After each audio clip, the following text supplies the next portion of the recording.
उठवी. सर्व दिशा त्या ठिकाणी दुमदुमल्या आहेत. प्रभू रामचंद्राच्या नामाचा जय जयकार होत या ठिकाणी गर्जना करत हनुमंतराय आवेशाने जाऊ लागले.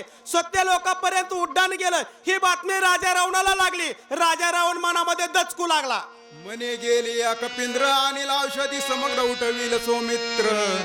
श्रीरामचंद्र नाटोपे मनामध्ये विचार करू लागलेला. आता काय होईल या ठिकाणी. हनुमंतराय द्रोणगिरी पर्वतावर जाईल. संजीवनी बुटी घेऊन येईल.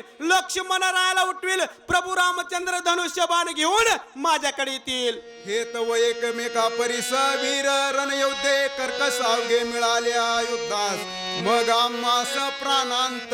राजा रावण मनामध्ये विचार करू लागलेला आहे. एकटं वानर या ठिकाणी इकडं आलं होतं. माझी फजिती झाली. पण आता जर या ठिकाणी 5 जर एका जागेवर आले तर या ठिकाणी काय होईल अशी अवस्था राजा रावणाची झालेली आहे. आता काय करू विचार. प्रधान मारिले समग्र इंद्रजितादी. अखया पुत्र कुमरे कुमर मारिले. राजा रावण मनामध्ये विचार करू लागलेला आहे. आपल्या कर्णाचे या ठिकाणी महाबलाढ्य सैन्य होतं. या ठिकाणी 5 निधडे महावीर होते. 80,000 बनकर किनकर गेले. आपले प्रधान पुत्र गेले. नवे आपला लाडका मुलगा अखया कुमार देखील गेलेला. आता काय करू.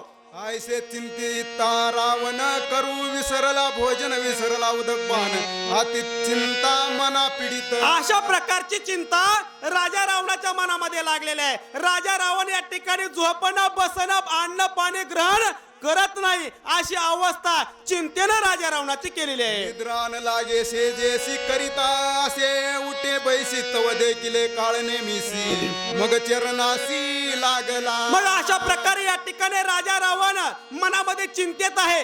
बसत नाही. निद्रामध्ये त्या ठिकाणी झोप घेत नाही. अन्न प्राशन करत नाही. अशी अवस्था झाल्याबरोबर चिंतन केलं आणि काळनेमीचं रूप पुढे आलं. लगोलग काळनेमीच्या चरणावर नतमस्तक करू लागला. चारी मुखे सरती लाळा दाडा विकळ विक्राळा धगधगीत नेत्र गोळा जैसा इंगळ खदिरांचा. राजा रावण काळनेमीच्या चरणाला लागलेला आहे. ग्रंथकर्ते काळनेमीच्या स्वरूपाचं वर्णन करू लागलेले आहेत. 4 मुख असणारा हा काळनेमी आहे. 4ही मुखामध्ये या ठिकाणी जीभ लळा या ठिकाणी रक्त बंबाळ झाल्यासारखी दिसू लागलेली आहे. अग्नीचा टाहू असल्यासारखी दिसू लागलेली आहे.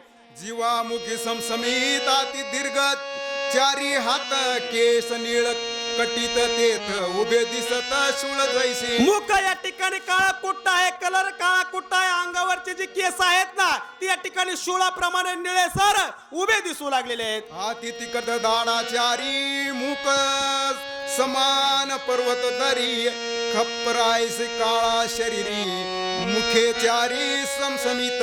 मुखे चारी समसम दाडा या ठिकाणी पर्वताप्रमाणे आहेत. आवाढव्य असणारा स्वरूप काळ नेहमीच दिसू लागलेला आहे. काळा कुट्ट आहे अशी अवस्था काळ नेहमीची होऊ लागलेली आहे. आणि सूचकाची सेवा संतोष महाराज तांदळे तांदळची वाडी. काळ नेहमीचे हात जे आहेत ना वृक्षाच्या ज्याप्रमाणे फांद्या डोलाव्या तशा प्रकारची अवस्था त्या काळ नेहमीच्या हाताची आहे. बोटाची दिसू लागलेली आहे. अति भयानक शरीर त्या प्रार्थी दस शिर त्वा जावणी सत्वर पर्वतंद्र ठाकवावा. अशा प्रकारे या ठिकाणी अति बलाढ्य असणाऱ्या या शरीराला काळ नेमीला या ठिकाणी राजा रावण स्तवन करू लागला. अरे बाबा हनुमंतरायाला काय कर. त्या द्रोणगिरी पर्वतावर जायला लागलेला आहे ना त्याला मध्ये चाडव. काहीतरी या ठिकाणी आवडवे कर आणि ही संजीवनी बुट्टी आणू देऊ नको. अशा प्रकारचं वक्तव्य राजा रावण काळ नेमीला करणार आहे.